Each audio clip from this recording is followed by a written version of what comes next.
You now here on the newsfeed late night to celebrate the 82nd birthday of the late music legend Hugh Masekela. An exhibition titled Stimela was opened at the Market Theatre in Johannesburg. The exhibition was curated by Masekela's former professional photographer, Rubin. He joins us now to talk more to this. Brett, good evening and thank you for your time tonight here on the newsfeed late night. Good evening. Thank you so much for having me. Talk to me about the work that goes into setting up a collaboration of this nature between yourself, the Market Theatre, and the Hugh Masekela Foundation. It does require some work. I've got a long-standing relationship, obviously, with the Hugh Masekela Heritage Foundation, and when about 2 years ago, when we decided to release a series of the portraits that I'd done of Hugh Masekela, the Market Theatre immediately expressed an interest at the time in bringing that there. It got slightly delayed, unfortunately, with lockdown and everything that's happened, but James Ngobo, the director of the Market Theatre, was insistent that we've got to have the show there, and everyone really jumped on board, and I'm so pleased that it opened on Hugh's birthday yesterday, the 4th of April. Yeah, and the market itself has quite an important place in Hugh's life, does it not? And it's quite significant that it is actually happening there. Talk to me about the relationship that Hugh has with the market. Very much so. I think that's also something that made this whole process much easier, is that there's such a mutual love and respect between the parties. You know, the Market Theatre held a very special place in Hugh's heart. He performed there live in 2006. He also performed on stage in Songs of Migration.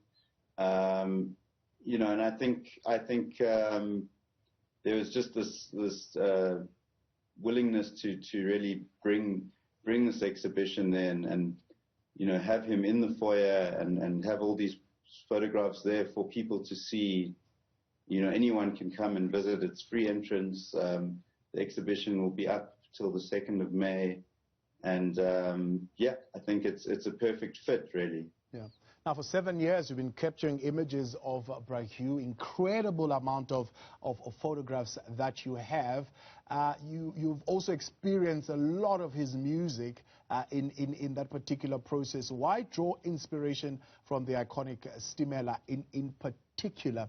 Why do you think that song is fitting as an inspiration and as a title to this piece of work?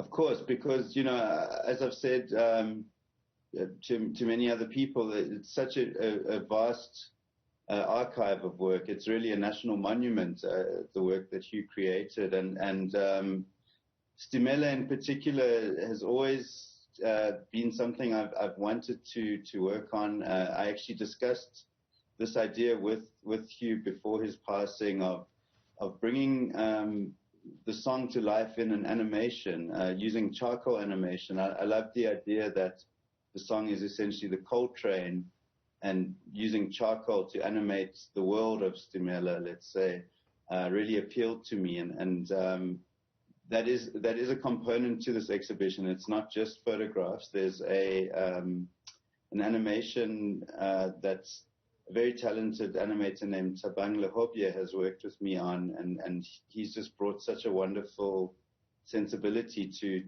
the visuals.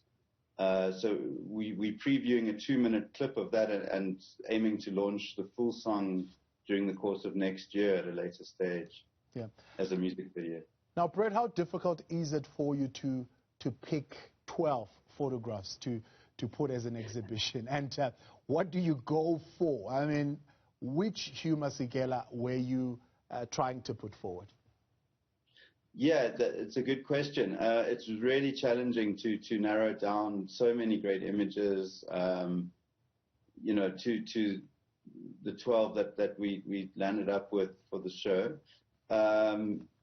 And essentially, there's a sub-theme, because the show is called Stimela. There's 1 or 2 installation pieces there, you know, miners' helmets on a wall underneath one of the portraits of Hugh, standing in front of a wooden wall with the colonial map of Africa, with all the old names and things etched onto the wood, and with his fist in the air, and there's a lot of subtle themes that come through in these images. Another image that comes to mind is him holding the world globe with the African continent front and center. Because essentially, whilst he's such a celebrated person and son of South Africa, he was very much a Pan-Africanist, and he had a deep love for Africa as a continent. And so, I try to work with images that essentially do justice to him, but also his thoughts and themes that come through in his music. Yeah. Now, there are two particular, is it three pictures that were never published before that you have added to this exhibition. Tell us about those three and why they complete the set. Yeah, so the invitation image, which is just a beautifully simple portrait of Hugh in a black shirt on a black background in black and white, looking up into natural light. That was something that I missed in my first round because of the shoot at the time was done for his album Playing at Work. We were looking for a different type of image at the time. So only recently, when the exhibition got confirmed for the Market Theatre, I went back through my archive and looked through all my images, and that one just jumped out immediately. And so I'm so pleased that's taken on the PR and the face of the exhibition, really. And another image that I worked on is a portrait I took of Hugh just rehearsing,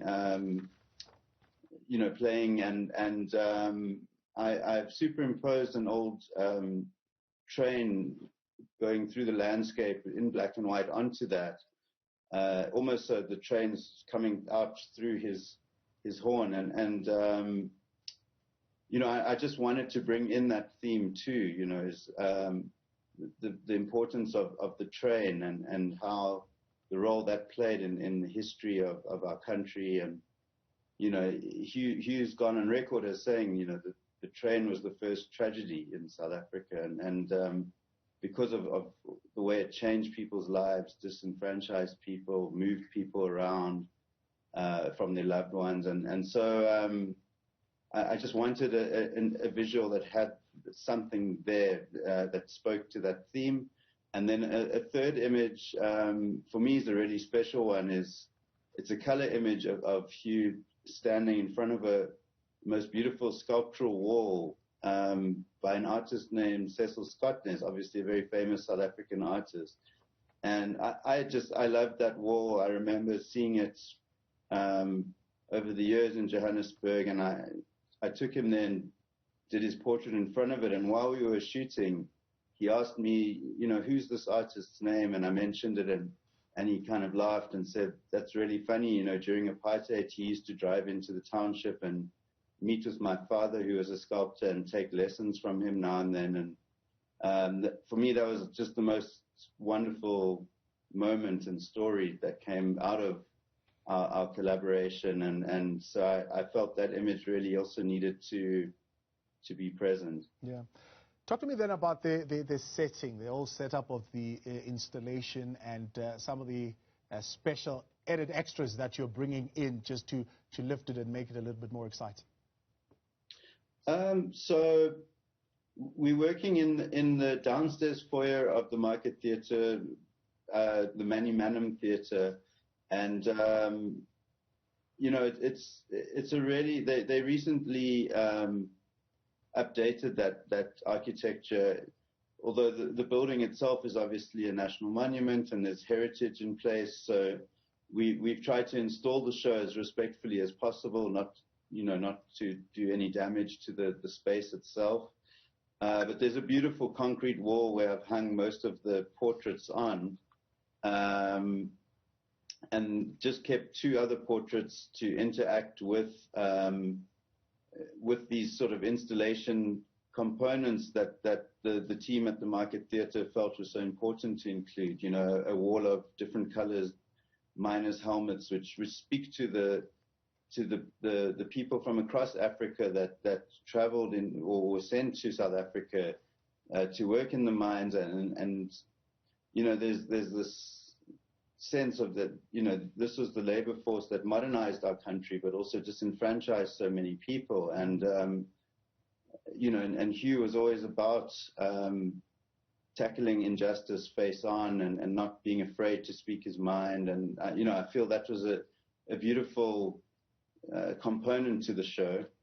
And there's one or two other little things that I'll leave for people to see when they get there. But so there's the animation, my body of work of portraits, and then some extra setups that the theatre's brought in. Yeah, Brett, sounds fantastic. Sounds great. How long is it up for? So it runs till the 2nd of May. So people still have an opportunity to go have a squeeze, and it runs until the 2nd of May. If there is any one thing that you want people to come out of this and take out of this, I mean, there are a lot of things that you can say about Bra Hugh. Many of the friends of Bra Hugh have sang a lot of praises to him as a musician, but also as a friend and as a person who played a very important role in their life. What would you want people to take out of this? I think, there's always just the need for no matter what the times we find ourselves in, however difficult they may be. I think, Hugh lived through some incredibly tough times in exile, and he always maintained an unwavering sense of humanity and love for all people, and he was fearless. He never stood down when it came to speaking his mind, as I said. And one thing I mentioned yesterday at the opening is, whilst he was such a unparalleled performer on stage, and he never played a character. He was always authentic to himself and his beliefs, and I deeply respected that. Brett, we appreciate you coming through tonight and, of course, sharing a sneak peek of what to expect. I think we've raised enough appetite for people to get out there and go and see it up until the 5th of May. That is the professional photographer for Hugh Masekela, Brett Rubin. We continue next. We speak to Borges Nyamire, journalist in Mozambique. The city of Pemba is full as overwhelmed people flee the Islamist violence. We'll get the details for you. The Newsfeed Late Night continues next.